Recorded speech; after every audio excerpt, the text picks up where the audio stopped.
आ गए अम्मी को गिफ्ट दिलवाने के लिए, क्योंकि कल हम और सनी चले गए थे उस साइड डॉक्टर के पास, तो वहाँ से ही हम लोग गिफ्ट ले आए थे। अम्मी नहीं ले पाई थी, तो उन्होंने बोला मुझे भी दिलवाने चलो।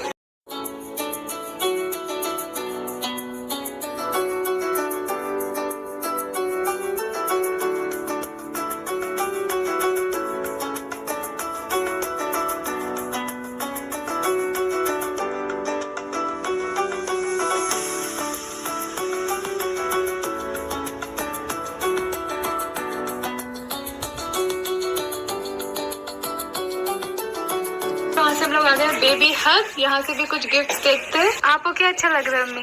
ये सब तो उसके पास है, साइकिल अभी वो चला नहीं सकता। तो आपको क्या अच्छा लग रहा है? खिलौना भी बता रहा है, खिलौना भी है, बचने वाले वो नीचे से देख लेंगे। वो कैसी लग रही है साइकिल? अच्छी, सब सारे बच्चों का। हाँ ये भी है अम्मी, बहुत छोटी है, गिर जाएगा ना।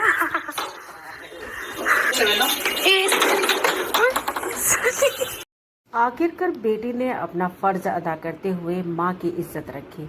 सबा अपनी माँ से इतना ज्यादा प्यार करती है कि ये काफी ऐसे फैंस हैं जो नोट करते हैं। जैसे ही शेख इब्राहिम और बेबी रूहान का बर्थडे आता है तो सवाल पर सवाल उठने शुरू हो जाते हैं। जैसे ही अम्मी ने रूहान के बर्थडे पर गिफ्ट दिए तो लोगों ने कहा कि अम्मी ने क्या दिया। अपने पोते के फर्स्ट बर्थडे पर उठाकर लेकर आ गई कपड़े और छोटे मोटे खिलौने।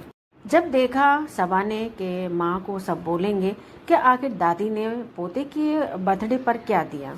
जब सबा ने देखा कि अम्मी रूहान को जो गिफ्ट दे रही है यानी कि कपड़े और छोटे मोटे खिलौने, तो सबा को लगा कि अच्छा नहीं लग रहा है कि अम्मी यानी कि पहली बार दादी पोते को क्या गिफ्ट दे रही। तब सबा सनी जो गिफ्ट लेकर आए थे रूहान के बर्थडे पर वॉकर, तो इसलिए सबा ने सोचा कि क्यों ना अम्मी के नाम से दे दिया जाए, क्योंकि सबा को अधूरे अधूरे लग रहे थे अम्मी के दिए हुए गिफ्ट।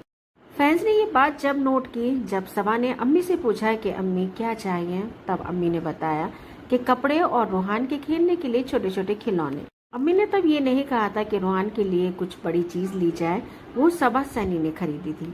सबा ने कपड़ों के साथ साथ रूहान के लिए शूज लिए और वॉकर लिया।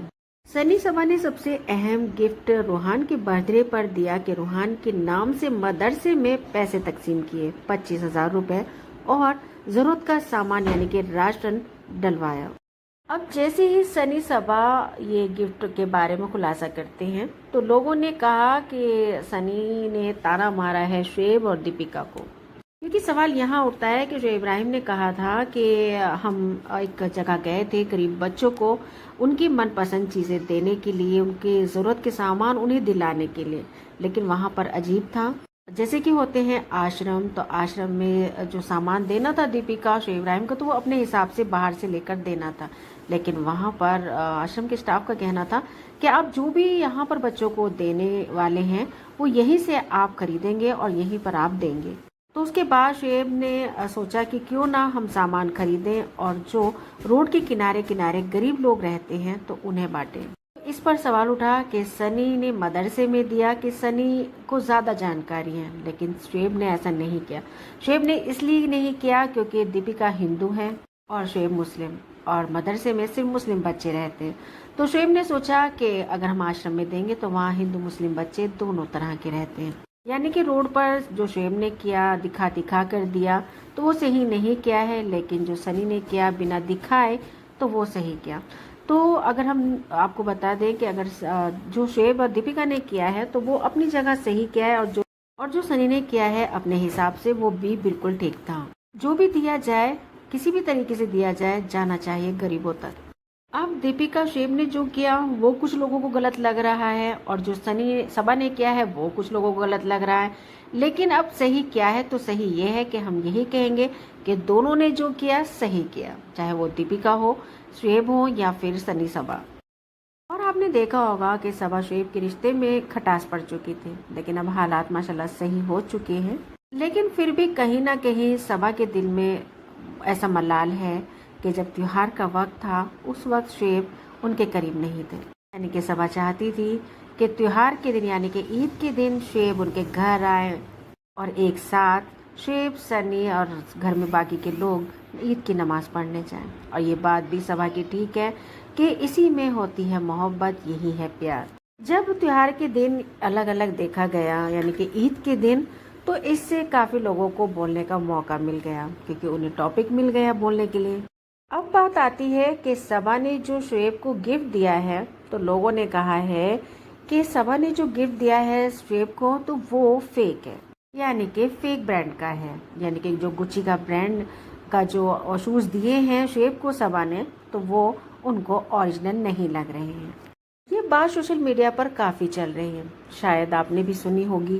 तो क्या ये बात आप मान सकते हैं कि एक बहन अपने भाई को यानी कि फेक ब्रांड के गिफ्ट दे सकती है? तो यानी कि इंसान को बदनाम करने के लिए इंसान कुछ भी बोल देते हैं, जिसके कोई सिर होता है ना पैर होता है। या तो वो इंसान बोल सकता है ये बात जो खुद ऐसा करता हो, क्योंकि वो खुद फेक ब्रांड के गिफ्ट देते होंगे, तो उनको इस बात की अच्छी से जानकारी होगी, तो इसलिए दूसरा इंसान भी उनको ऐसा ही लग रहा है। क्या उनको हैसियत नहीं लगती सभा की कि वो इतने महंगी कंपनी यानी कि इतने अच्छे ब्रांड के वो गिफ्ट दे सके अपने भाई को? अगर शुएब इब्राहिम दिल खोलकर अपनी बहन को गिफ्ट देते हैं, तो सभा भी कभी कमी नहीं छोड़ती देने में। आपने देखा होगा कि अगर शुएब महंगे गिफ्ट देते हैं, तो शुएब का हक बनता है अपनी बहन को देने के लिए, लेकिन बहन भी कभी कमी नहीं छोड़ती, वो हमेशा महंगे ही गिफ्ट देती है। रूहान जब हुए थे, तो दीपिका को सबा ने लाकर गोल्ड का एक ब्रेसलेट दिया था, और जब रूहान हुए थे तो मदर केयर से जाकर शॉपिंग की थी सबा ने, और वहाँ से लेकर आई थी रूहान के लिए कपड़े। और जहाँ से दीपिका खरीदती है, जिस मॉल से जिस ब्रांड के कपड़े खरीदती है, तो वही ब्रांड के सबा खरीदती है। और आपने देखा होगा कि ईद पर सबा ने कितने मन से रूहान का हैम्पर तैयार किया था, और साथ में गोल्ड का गिफ्ट भी दिया था, वो सबा ने नहीं दिखाया। तो इस तरीके की बातें करना क्या सही होगा? तो हमें तो गलत लगता है कि किसी के बारे में आप क्यों ऐसा बोलते हैं। अब आप सोचें कि अगर सबा या शुएब दीपिका व्लॉग बनाते हैं, अपने वीडियो में झूठ सच जो भी दिखा रहे हैं, तो उन पर क्या फ़र्क लगता है? उनको झूठ कैसे लगता है? क्या वो उनके पास बैठे रहते हैं तो उस मुझ कमेंट कर देते हैं कि ऐसा हो रहा है वैसा हो रहा है, तो उन्हीं की बातों को ले करके बोल जाते हैं। अब दुनिया है, झूठ सच लिखती रहती है, तो उन्हीं बातों पर यकीन कर लेते। तो हम यही कहेंगे कि अगर कोई कमेंट करता है, तो इसका मतलब ये नहीं कि घर में, अब आप ज़रा सोचें, अब हमारा घर है, हमारे घर में क्या चल रहा है बाहर वालों को क्या मालूम? तो लोगों को क्या मालूम कि इब्राहिम फैमिली में क्या चल रहा है? अंदर की ऐसी छोटी छोटी बातें होती हैं जो आकर के बोल देते हैं, और वो बातें होती हैं जो वो घर की बातें होती हैं ना, जो मेन लोग जानते हैं, तो वही कर सकते हैं। तो आखिर तो इसका मतलब रिजा, रेहान, बेटी, खाला, नानी करते हैं कमेंट, उनको ये बताते हैं, तो हमें नहीं लगता कि ये लोग ऐसा करते होंगे। तो क्या आप यकीन कर सकते हैं? तो कुछ ऐसी बातें पर्सनल होती हैं, तो वो लोग एक दूसरे के वीडियो पर जाकर कमेंट करते हैं। तो हम यही कहेंगे कि प्लीज़ किसी की बातों पर यकीन मत करें और किसी को भी बदनाम मत करें। जब इंसान किसी के पास जाकर यानी कि वीडियो के नीचे उल्टे सीधे कमेंट करते हैं, जबकि पूरी जानकारी नहीं होती है, तो ये भी तो एक पाप है, यानी कि वो जेलस है, वो साफ दिखती है ये बातें करने से। अच्छाई तो ये है कि अगर हम लोग किसी को पसंद नहीं करते हैं, तो हमें उनके व्लॉग देखने ही नहीं चाहिए। अगर लगता है कि ये लोग झूठ सच दिखा रहे हैं, फेक हैं, तो वहीं पर हमें देखना बंद कर देना चाहिए। लेकिन किसी के बारे में गलत कमेंट करना, गलत बोलना, ये सही नहीं है। तो बस हम यही कहना चाहेंगे कि किसी के बारे में गलत मत बोलिए। अगर आज हम एक उंगली उनके ऊपर उठाएंगे, तो 10 उंगलियां हमारे ऊपर भी उठेंगी। उल्टे सीधे कमेंट अगर हम उनको करेंगे, तो उल्टे सीधी बातें हमें भी सुनने को मिलेंगी। अच्छा इंसान वो होता है जो बुराई को खत्म करे, ना कि बुराई को बढ़ावा दे। अब आपसे जा चाहते हैं, मिलते हैं नेक्स्ट वीडियो में, तब तक अपना ख्याल रखिएगा। अल्लाह हाफ़िज़।